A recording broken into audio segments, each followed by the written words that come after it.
Why this region matters, with all of its rich resources and rare earth elements. You just have the largest oil reserves. You have Venezuela's resources as well with oil. The environmental struggle has grown in prominence around the world. While you might still find climate change denialism in some right-wing sectors, ultimately there is a clear global consensus that climate change is real, and we risk making the planet uninhabitable if we do not take urgent action immediately. A planetary catastrophe looms. We are before a crisis of humanity itself. Of course, despite warnings, not enough is being done. And this is a reflection of the many crises facing humanity and the planet. The world is dominated by a transnational bourgeoisie that has little to no interest in solving this or any other problem unless its class interests are served. Worse still, existing inequalities at a global level are being exacerbated by the effects of climate change. While the problem is indeed global, most solutions nonetheless depend on the continued exploitation of the resources in the global south. If this is allowed to continue, the so-called green transition will only perpetuate dependency and inequality between the South and North. If that is the case, then where do environmentalists from places like Venezuela stand? What does the climate justice struggle look like in a country that, like few others, is challenging the power and dominance of the capitalist class? As Brazilian trade unionist and ecologist Chico Mendes once famously said, environmentalism without class struggle is just gardening.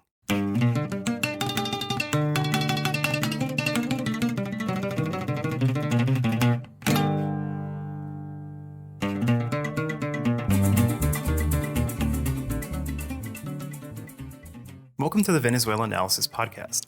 I'm your host, José Luis Granados Ceja. The Venezuelanalysis podcast brings you independent, on-the-ground English-language coverage of Venezuela and the Bolivarian process. You'll hear news and in-depth analysis about the country, as well as coverage of leftist and grassroots forces. On today's episode, we're looking at what the struggle for climate justice looks like from a global South perspective.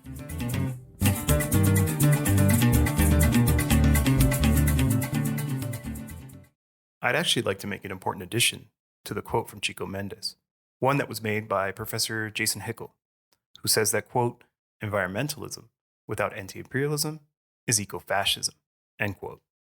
If we focus exclusively on a so-called green transition without putting anti-imperialism front and center, then a shift to a green economy will ultimately change nothing about the dynamics of exploitation of the global South by the North.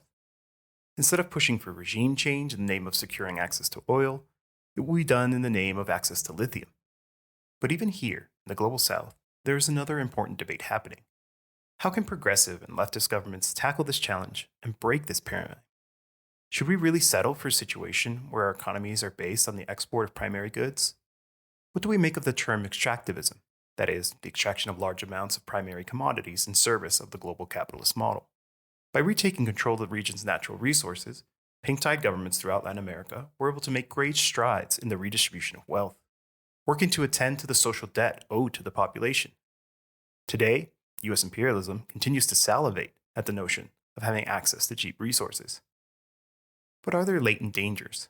After all, by remaining subject to the whims of the global market, progressive projects run out of steam when there are sharp downturns in the price of commodities.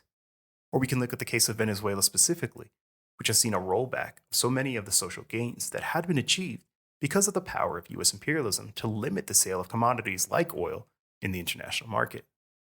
So what is the solution? Should we consider degrowth as a strategy, as some progressive thinkers advocate? What of anti-extractivism, which has become a common position amongst many on the left throughout the world? Perhaps the solution lies elsewhere, in the communalization of life. To help us answer these questions, we'll speak with Liliana Buitrago, environmental activist and researcher from the Venezuelan Political Ecology Observatory. But first, a conversation with Venezuelanalysis Cira Pascual Marquina on the efforts by environmentalists and communards in Venezuela to tackle the issue of climate change in their communities, about the need to center an anti-capitalist critique, and government efforts with respect to this issue while under a U.S. economic blockade. Welcome back to the program, Cira. It's good to have you as always. I was hoping we could begin by grounding our discussion with a look at the various ways the issue of climate change is addressed. I've seen that in many left and progressive circles, anti-extractivism is framed as if it were the only solution, and that political leaders who don't subscribe to that are easily written off. But looking at the experience of leftist and progressive governments in the region, and Venezuela is no exception, of course, we see how revenues from primary resource extraction played a huge role in the efforts to uplift the working class. In your experience talking with environmentalists and communards in Venezuela, how do they approach this difficult question of extractivism? I mean, the working class in Venezuela and communards in Venezuela basically we are Chavistas, right? And Chavez said in COP 2009 in Copenhagen, let's not change the climate, let's change the system. And this is actually really very important for all of us. So what is he saying, Chavez, with this expression, with this sentence? Well, he's saying that the problem is actually capitalism and, of course, imperialism and the imperial way of life. And capitalism cannot be reformed. Why? Because capitalism is based on accumulation. Accumulation comes necessarily with the exploitation of nature, in addition, of course, to the exploitation of human beings and other forms of oppression and domination. So in the current configuration, the system is also, in terms of the capitalist system, especially in the global north, the system is partially grounded on consumption. Consumption is undeniably linked to fossil fuel consumption and to what we have called fossil capitalism. The catastrophe caused by fossil fuel exploitation and fossil fuel-based production has led, particularly in Latin America, to the emergence of a very robust anti-extractivist tendency, which has actually many virtues, this tendency. And I think it's so important in Latin America because many of our countries are producers of raw materials. In the international division, we are producers of primary material. So I think that triggers the emergence of this robust tendency, which, as I say, we have to listen to, we have to debate with them, and we have to learn a lot from them. The expression of this tendency in Venezuela would be the Observatorio de Ecología Política. And our listeners, will soon be listening to Liliana Buitrago, and they have this Observatorio has really great work exposing the impact of the environmental problems in Venezuela. Venezuela, of course, as Chavez would often remind us, is still a capitalist country, and it is also a major oil producer. And it is a country of the global south. So the environmental problems that we face here in Venezuela are real, and that's why the work that they do at the Observatorio is important. However, I would differ with her anti-extractivist focus because I believe, I think of course, I'm not alone. The capitalist system is the cause of the problem, not extractivism per se. Capitalism cannot be reformed, and you must look at an alternative, which we would argue is communism or the communalization of life. I'd like to expand a little bit more on that last answer. I'm glad you made this reference to Hugo Chavez's famous intervention at COP15. He clearly saw the importance of identifying capitalism and imperialism as a source of today's climate crisis.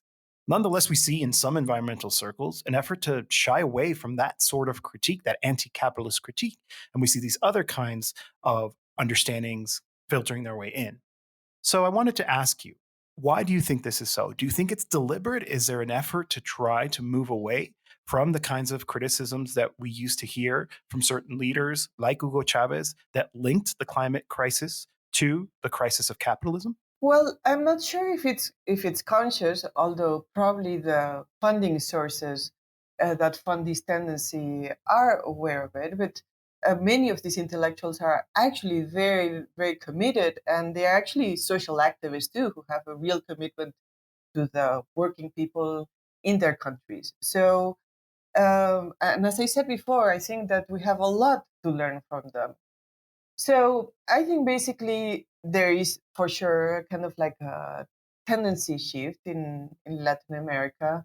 in intellectual terms, we could say that there's a tendency that leaves behind, once again, the proposal of the radical rupture with the system and focuses on specific problems that we face in our lives and in our global south countries. So I think it would be important here to think about what would be a more powerful alternative to this anti-extractivist position. I would say that the metabolic rift tendency is far more powerful in terms of offering an alternative. I am talking about the metabolic rift theory and tendency in relation to the environment and how to find a solution to the very real environmental problems that we face today. So the environmental rift tendency focuses on the separation between, or examines rather, the separation between society and nature caused by capitalism's exploitation of the environment for profit. And this is actually very important when we think about kind of like making tangible Chavez's proposal in Copenhagen.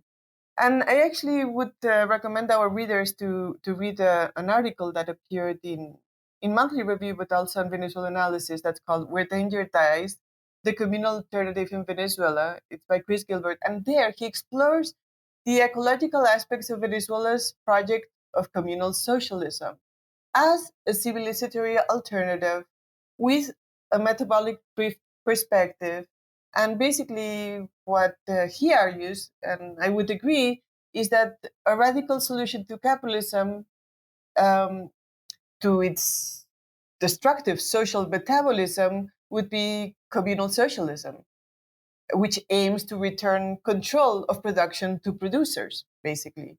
That would allow for rational and for ecological organization of productive processes and the human-centered, non-accumulation-centered production, which would be, well, sustainable. So I think that I'm not saying that there's only two tendencies in terms of the environmental, the analysis of the environmental crisis and the solutions that are proposed.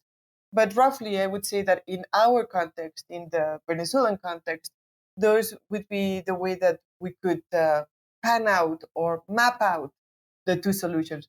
That doesn't mean that if you go to a commune, you are going to find everybody thinking about the environmental crisis and how to solve it. The argument is that actually the communal model, the communalization of life leads to, as I was saying, social control of production and therefore sustainability. That's right. It provides the material basis to be able to kind of address these issues when it comes to the environment. And I think the ability to get to that point depends a lot on it belonging to something bigger, a broader political process. In the case of Venezuela, we know that as the Bolivarian process or the Bolivarian Revolution. And in Venezuela, they have what's called the Plan de la Patria, which is the official document that kind of charts the country's economic development plan for 5 years. And actually, in the current iteration of that document, the fifth point reads explicitly, contribute to the preservation of life on the planet and the salvation of the human species. So we can see that it is still a priority. There's definitely a consciousness about the importance of the survival of the planet and the human species. But I wanted to ask you, how has this actually played out on the ground in Venezuela, especially under the US economic blockade? Has there been progress on this fifth point of the Plan de la Patria? Can it be said that the Bolivarian process is an environmentalist program? That's a great question. Before addressing it, I would like to go back and say that you are absolutely right when you say that the issue, when we think about communes as an alternative, it's because communes propose a larger and a strategic change for society. It's not like a small scale attempts to build new social relations. It's kind of like the strategic objective, at least for Venezuela's Bolivarian project.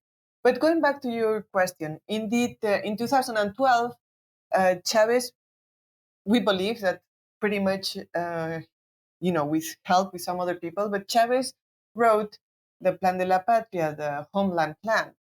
And it has 5 objectives. The 5 objectives roughly go over, well, the political and economic model, socialism, and a new world order that has to be multipolar.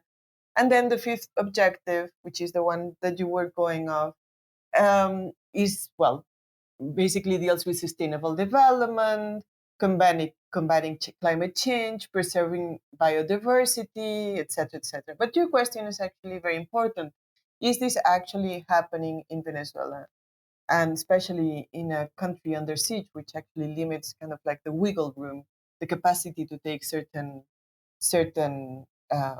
steps that are needed in terms of actually making the 5th objective walk, actually be real on the ground. So I would say yes and no. There's definitely, when you do not have the resources to maintain an oil refinery, when you do not have the resources to maintain the pipelines, things actually can get rather problematic. And I would say that to the degree that we have seen a growing problem in terms of the environment, it has to do a lot with the blockade. The same with the exploitation of gold in the southern part of the country, in Bolivar state, which is actually pretty devastating to the environment. So it's the truth is that the situation is not great, but I would say that mostly it's because of the blockade. Of course, undoubtedly, there's always more should be done. We should take more steps, but I would say that the big responsible figure here in terms of the problems, the environmental problems that we face in Venezuela is the blockade. But at the same time, we do have communes. I would say that Venezuela kind of like offers you two sides, two sides that are very, very different. One that is very problematic and that has led to great devastation, but another one that really is the solution to life. And not, I would propose that the commune and the communalization of life is not only the solution to the social, political, and environmental problems that we face in Venezuela, but also probably around the world. So I cannot give a closed answer to your question, but I think it's a very good one, and it's a question worth debating, and it's worth listening to the criticisms of folks like the folks from the Observatorio, who you're going to be listening to, and other people who are pointing to the real environmental problems that are happening here, while we also look at the extraordinary force that's emerging from the communes, which are small and which have to become much bigger to become a real alternative in social, political, economic, and environmental terms. But they are there, and that's no small thing. Yeah, your answer really serves to help me remember why it is important to center a critique of capitalism and imperialism when we're talking about the environment. We cannot let that discussion fall to the side, because even as we watch what's happening in the world right now with these armed conflicts, we know that war is terrible for the environment, not just the impact on the territory, but the actual energy resources that it demands. As always, Cira, thank you so much for sharing your insight and being able to share with us that grassroots perspective with all your visits and experiences with the communards. It's really quite an invaluable opinion that you're able to share with us here. Thanks again. Thank you, José Luis. You've got the lithium triangle, which is needed for technology today. 60% of the world's lithium is in the lithium triangle: Argentina, Bolivia, Chile. Copper, gold. We have the Amazon, lungs of the world. We have 31% of the world's fresh water in this region, too. And so I think we have a lot at stake. In our next segment, we will speak with Liliana Buitrago from the Venezuelan Political Ecology Observatory about the need for global responsibility and joint action in both the global north and south, the place of forums like the UN Conference of Parties, or COP, and the need to rethink the concept of development completely. Hello, thank you so much for sharing your time with us here on the Venezuelanalysis program. Today we're talking about the North-South relationship and climate change. And I'd actually like to start with this question. In wealthy countries, every day, there's more and more awareness about the climate change crisis. There are marches, forums, public speeches, private media outlets address the issue. Environmental activists talk about the ecological debt and that the consequences of climate change will be more serious for the poorest or least developed countries. However, when the effects of climate change hit a country in the global south, where oil extraction plays a key role in the economy, be it a hurricane in Mexico, a drought in Venezuela, that solidarity seems to fade, and we are blamed for allowing the extraction of non-renewable resources, as if climate change were the exclusive responsibility of these countries. Why do we see this attitude in imperialist countries, even within the environmental movement? And what can be done to change it? How can we help people in the North understand the dynamics that occur in that North-South relationship? Los efectos del cambio climático, digamos que tienen impactos, como tú has señalado, diferenciados conformes a las desigualdades que son desigualdades de múltiples. The effects of climate change have differentiated impacts, as you have pointed out, differentiated according to inequalities, which are inequalities of multiple dimensions, but they are social inequalities, including inequalities in the distribution of nature and the relationship with nature. In this way, for example, the economies of the global south have been submitted to a process of reprimarization to provide commodities to the global north, even at a time when the global north is proposing transitions, their energy transitions, their green transitions. So the assertion that there is inequality between the global north and the global south is indeed very true. However, within the framework of movements against climate change globally, there is a diversity both in the global north and the global south. There are social movements, movements against climate change advocating for climate justice, for example, and these movements have a very strong awareness of the historical inequalities between the North and the South. And the questioning goes beyond blaming or not blaming a country that is extractivist or not, but rather to the necessity of climate action by all countries, whether or not they are oil producing, whether or not they are producers of commodities for the transition, that is, producers of lithium, producers of different metals, rare earths, and what they wrongly call in the global north critical minerals. And there is an awareness and a demand for climate action, so beyond assigning blame, there is a demand from climate justice movements towards the governments of the global south to take action. Unfortunately, the right to development has been very poorly used to justify the expansion of fossil fuel extraction, which is at the root of the structural problem of climate change, as stated by the international scientific community, the Intergovernmental Panel on Climate Change, etc. And indeed, we have seen at the recently concluded COP, which took place in a petroleum-producing country, that for the first time there is recognition of the terrible role that extractivism, especially fossil fuel extraction, has played with respect to the problem of climate change. It's not just a situation where the thresholds and limits that had been set are being surpassed, meaning we can't exceed these limits because human life on the planet is at risk. Several of these thresholds have already been crossed.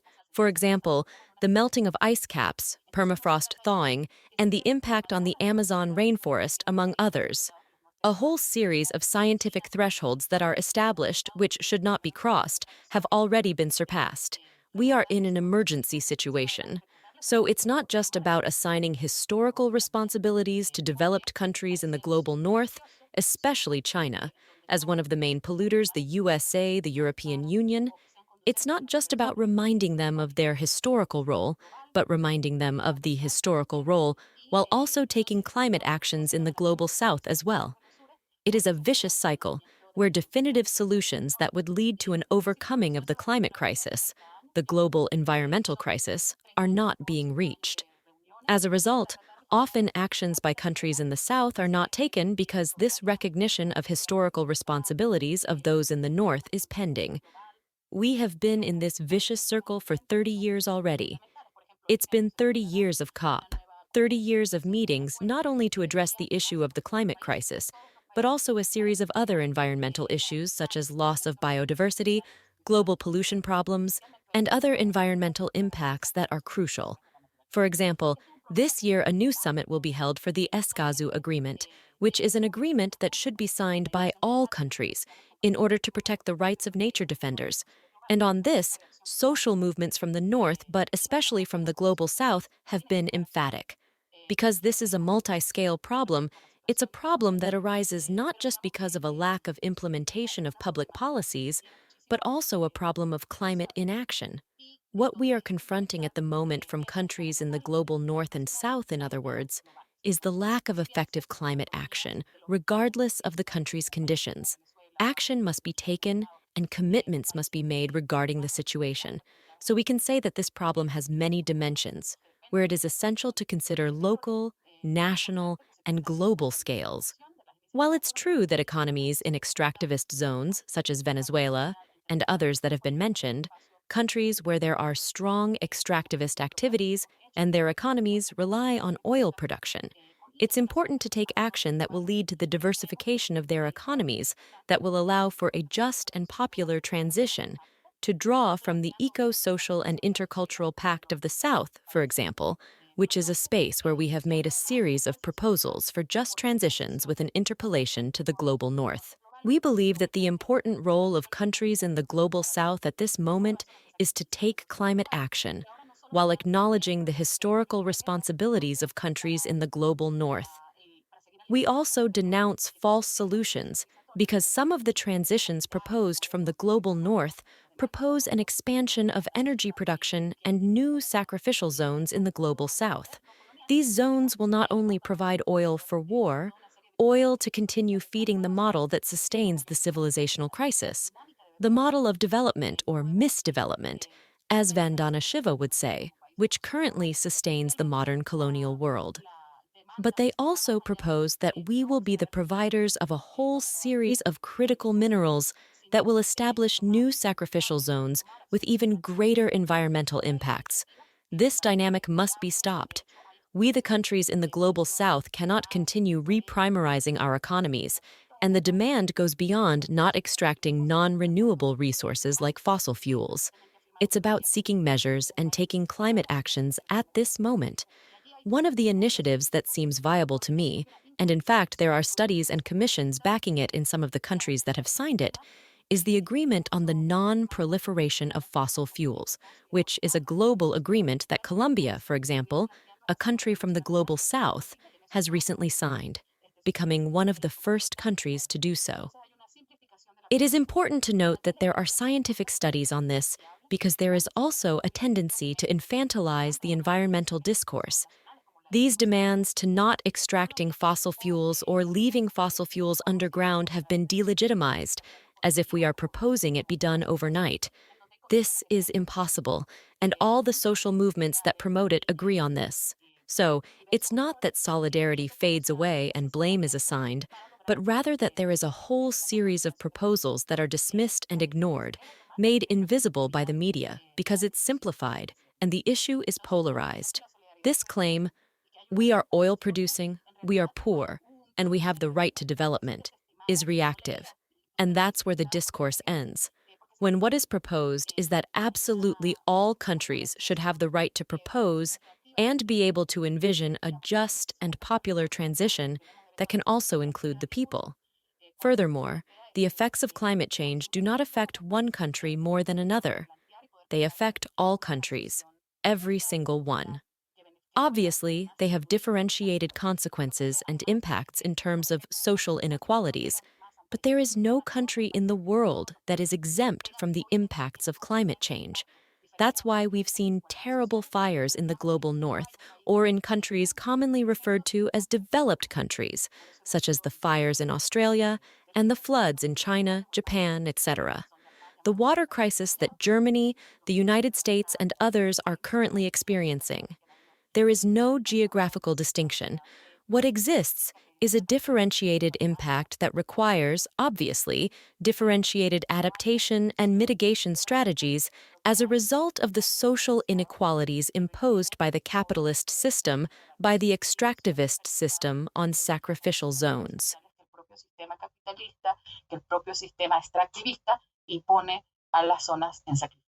You spoke to me about many mechanisms, efforts, and honestly, they seem to me to be little known throughout the world. When talking about climate change, this is almost always addressed in a general way. During the COP, journalists will descend on the host country, and for a little while there, it will dominate the headlines. But despite the attention given to the issue in these moments, and despite the many alarm bells being raised, it seems to me that those with global political economic power don't really understand the urgency of the problem. As I was researching for this episode, I saw that in 2009, at COP15, which is to say many years ago, wealthy countries committed to contributing $100 billion to the global south. Yet in the end, an economist named Nicholas Stern says that a green transition will actually cost $2 trillion to accomplish. Even so, that promised $100 billion never really materialized. And as you just mentioned, we saw that this last COP was held in the UAE, an oil-rich country. And so many people feel disappointed. So my question is, how can we make these other climate justice efforts, mechanisms, these initiatives being made by communities in the countries of the global south, like the ones you just mentioned, be better seen by the environmental movement?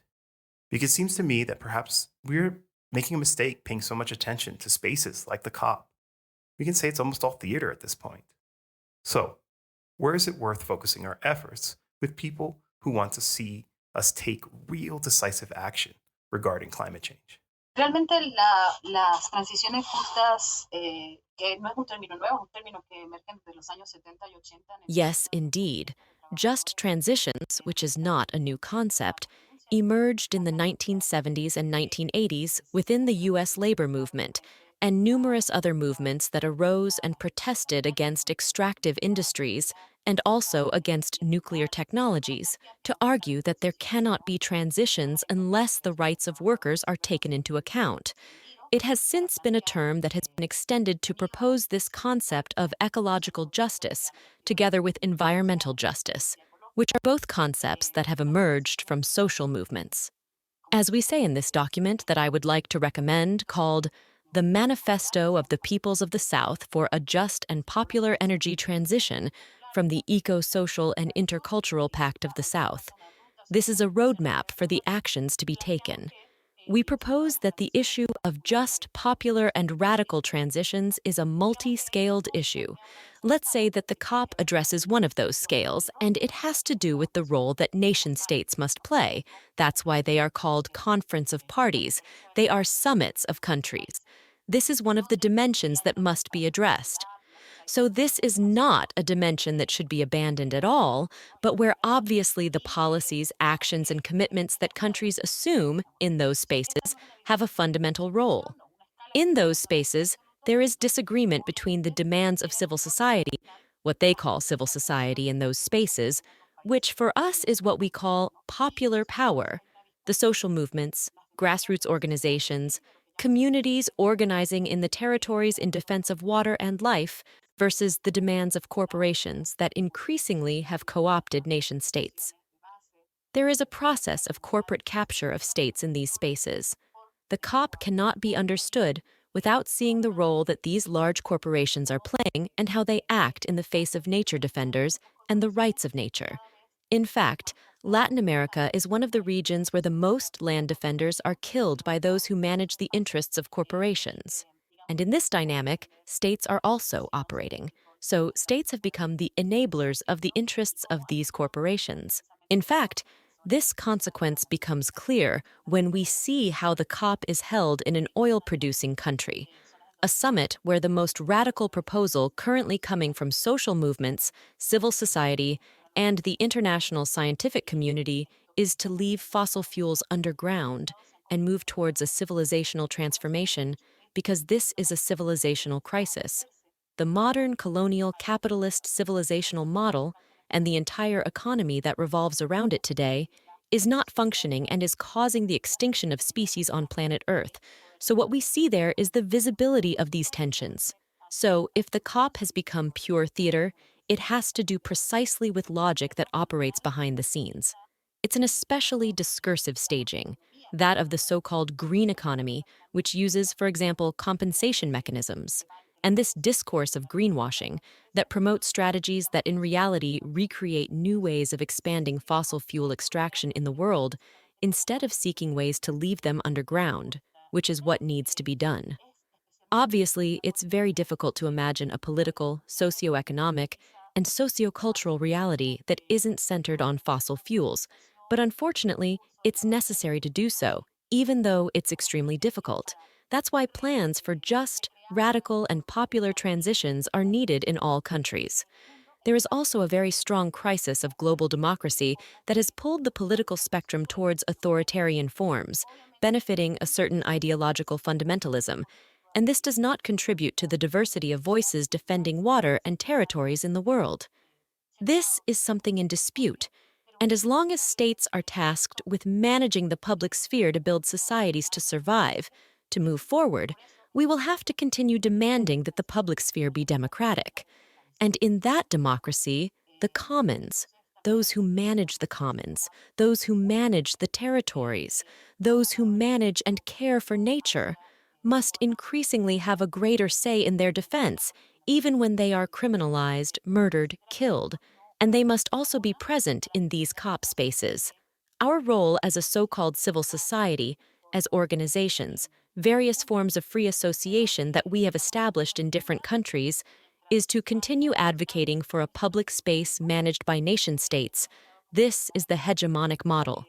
We have to continue demanding that these spaces, policies, and the public sphere be democratic. That is part of what is being disputed in the COPs. So social organizations, and I can't speak for all of them, but for those advocating for climate justice, that is those who precisely put this historical perspective on the table and speak out against false solutions and the problems with compensation mechanisms at this moment, carbon markets, and this whole series of mechanisms that have been implemented to make it appear like action is being taken against the climate crisis, are placing their bets on being able to bring these fundamental structural discussions to the table and make them visible. It's an extremely big challenge, but life itself depends on it, because precisely as a civilization, this model we've given ourselves to organize our world promotes necropolitics, to borrow the term Mbembe uses, but also a logic of death that takes precedence over the survival of territories and life itself. Admittedly, this isn't something pleasant to hear. There are sectors of society that really do not want to hear any more about the climate crisis, what's happening right now, but it's paying attention to your home. If in your home you know that you have a leak, if you know there is garbage piling up where you sleep, you know that you have to clean it up, organize it, fix it, and start building community. So there's an important educational task to be done as well. Current generations are playing with the rights of future generations.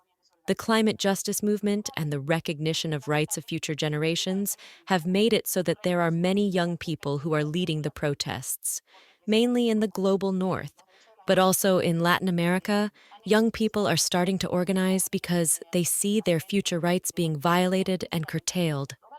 Pero también en Latinoamérica están empezando jóvenes a organizarse porque ven vulnerados y cercenados sus derechos. You spoke about the need to break with the capitalist colonial model, to break with the dependency that our economies have on activities in the primary sector and the incomes that are derived from it.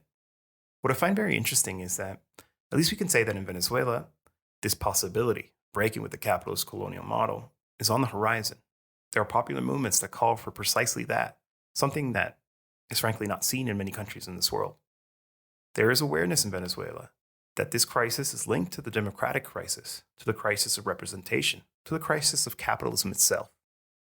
Nevertheless, despite this line of thinking, it is evident the oil sector still plays a predominant role in the economy, alongside other activities, such as mining. In fact, we've seen a certain emphasis on continuing the extractivist model, paying more attention to mining in particular. So my last question is, how can we begin to break that pattern, to imagine that another model of development and well-being is possible? Considering that Venezuela, I would say, is one of the countries where that possibility is more real, more concrete. Para poder hablar de esto es importante hablar del extractivismo. O sea, el extractivismo, que es un término que emerge desde To discuss this, it's important to talk about extractivism, a term that emerged from the rubber harvesting communities in Brazil, referring to a sustainable way of extracting rubber in their communities. Later, it was used as a term to refer to the extraction of large commodities that have historically been used to sustain the global economic model. However, this predatory extractivism has led to new forms of extraction, what is called neo-extractivism, causing self-proclaimed socialist governments to also adopt the logic of reprimarizing their economies, this logic of dependence and rentism. Unfortunately, not only Venezuela, but throughout all progressive Latin American movements and governments, there is no country that has truly managed to break away from this logic, which is a capitalist logic, whether under the name of socialism or under other models. Certainly, there were advances in terms of significant income redistribution that achieved important gains in terms of addressing social debts for many countries. This is very palpable in the case of Latin America. But we haven't been able to advance towards a systemic, civilizational proposal or a conception of the economy that achieves non-extractive diversification or a transition. Because it's not about decreeing that a country will no longer be an oil-producing nation from one day to another. In fact, it would be terrible. We have seen the consequences of the crisis in the Venezuelan oil industry. That is, the current crisis of oil spills. In media reports, the Political Ecology Observatory of Venezuela registers around 7 or 8 spills monthly, meaning those that are publicized in the media.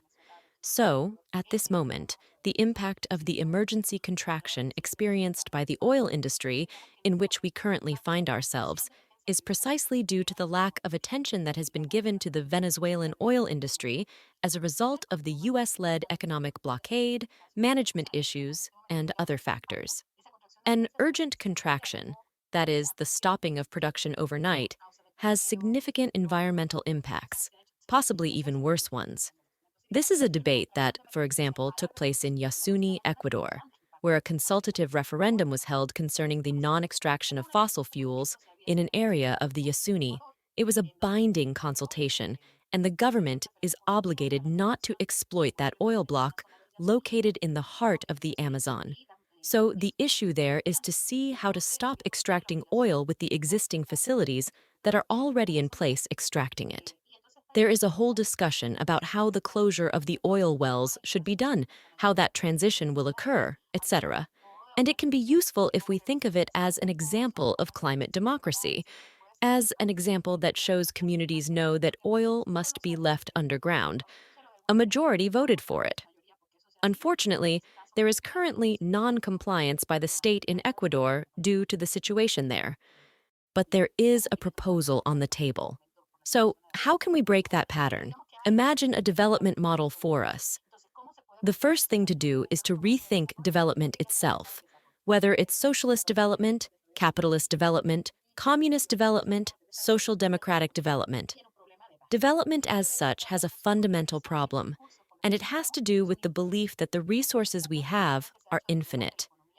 Global economic planning is done assuming that we will be able to continually exploit resources the way we currently are, and even increase oil production as it currently stands, that we will be able to continue exploiting resources as always. That is not possible. So, this poses us with a fallacy because it's not possible to keep up with the pace of exploitation and development the way it's being done. That is at the core of any logic, whether socialist, capitalist, etc. As long as development and well-being are framed in those terms, then the proposal is really not possible, not viable. This is critical. And secondly, in order for us to be able to continue to sustain life on the planet, unfortunately, we need degrowth. This is a debate that has also occurred in the global north, but the necessary actions have not been implemented. Development suggests that growth can be infinite, and that is false. Unfortunately, all welfare indicators are centered around measuring indicators that, unfortunately, do not measure the ability to live well or anything beyond this model of development. So, we need to start producing indicators related to other dimensions of well-being. For example, those related to care systems, gender equality, participation of communities in decisions about public matters, etc. There may be other indicators that can be promoted from a socialist, eco-socialist, fairer, more popular, non-capitalist perspective, so that public policies concerning development can also change. Another aspect is that the welfare state must be reformulated to include other perspectives on life, such as living well and other worldviews, other forms of valuing life, where the relationship with nature, the pact with nature, that is, the way we do things and how we relate to nature, is at the center. These are indicators that must be biocentric. They must be centered on the relationship with nature. If the prevailing economic model were to turn what they call externalities into internalities, that is, things internal to the economic model, externalities, let's remember, are all these environmental impacts that development projects have and are considered external to the project. If they were internalized and taken into consideration, we really couldn't talk about economic growth when it comes to almost any of the activities that we have undertaken to sustain life. This implies a discursive change, a change in the economic outlook, among many other things. Of course, this has a very important historical burden because there are unequal forces in the world. Those who concentrate the wealth of this corporatized global economy are fewer and fewer, and increasingly, states are co-opted by corporations. In that sense, it has to be much more valuable to preserve the Essequibo as it is, not exploit it, or to preserve the Amazon as it is, not exploit it, in terms of the importance it has for the species conservation. The economic benefits that this exploitation could provide within the framework of these indicators go against life itself. It's not simple, but in order to talk about a truly eco-socialist model that can guarantee social equality, social equity, gender equity, political and social diversity, etc., we would have to start placing life at the center, as the feminized communities that care for the territories say, and create a bioeconomy not in the capitalist corporate sense such as the green economy, but from the inclusion of more diverse forms of relating to nature, a world where all worlds are possible, with greater democracy and participation of popular sectors. To achieve this, we must begin to think that the spaces for discussing all matters related to inequalities, the spaces for discussing biodiversity, the spaces for discussing gender, the spaces for discussing food, must begin to come together in terms of the relationships between, for example, climate change and food, loss of biodiversity and differentiated impacts on women and vulnerable communities, girls, boys, adolescents, and wise elders of the communities, etc. It is an extremely urgent educational task that we must begin because we are in an emergency. Es un trabajo educativo súper fuerte, el que hay que empezar a hacer ayer, porque estamos en emergencia.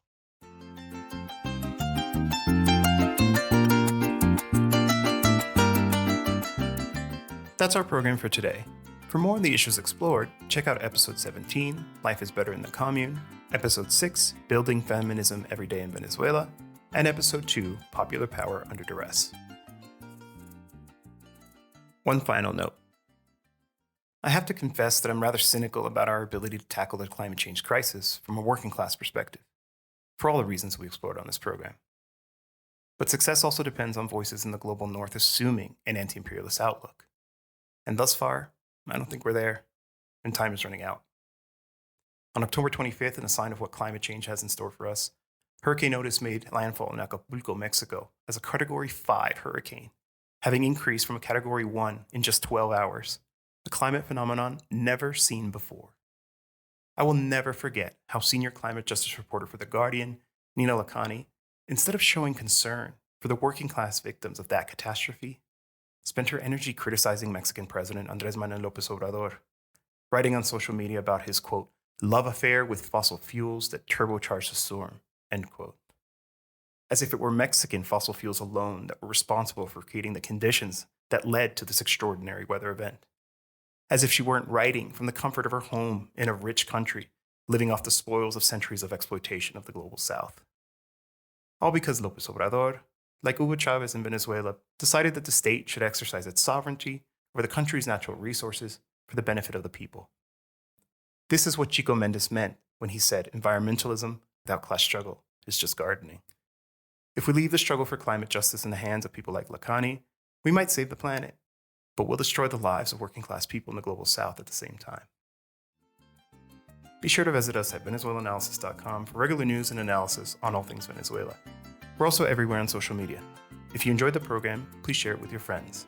We'll end today's episode with the song La Tierra Está Sufriendo by Efraín Clavo. No es un decir que la tierra está sufriendo, hoy la estamos destruyendo de la manera más vil. Válgame Dios si acabamos el planeta, que alguien me dé la respuesta, ¿dónde vamos a vivir? No es un decir que la tierra está sufriendo, hoy la estamos destruyendo de la manera más vil. Válgame Dios si acabamos el planeta, que alguien me dé la respuesta, ¿dónde vamos a vivir? La sabia naturaleza se está negando a morir, los pájaros cantan tristes como presagiando el fin. Si destruimos su hábitat, no tienen a dónde ir. El avance de la industria aumenta nuestro sufrir. Cuántos ríos contaminados han dejado de existir. Pronto no tendremos agua para llenar ni un barril.